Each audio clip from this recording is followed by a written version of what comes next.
Women love the set it and forget it convenience of using a vaginal Estring, fem ring, or Nuva ring until it's time to take it out.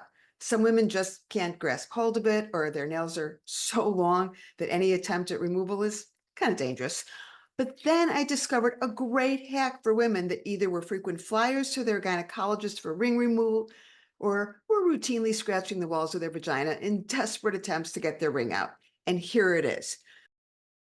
You start with unminted, that's important, unminted ribbon dental floss. Make a loop and tie it around your vaginal ring. Then go ahead and put your ring in your vagina the way you ordinarily would.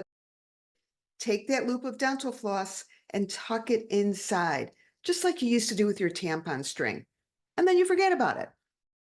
When it's time to remove your ring, reach inside, grab the loop of floss, and pull the ring down to the opening of your vagina where it will be within easy reach. And here's a bonus hack. Dental floss is also the best way to cut cheesecake. So keep 3 rolls of unminted dental floss around. 1 for your vaginal ring, 1 for the next time you make cheesecake, and then 1 for your teeth. And check out my other gynecologic hacks because I'm betting your own gynecologist never told you any of this stuff.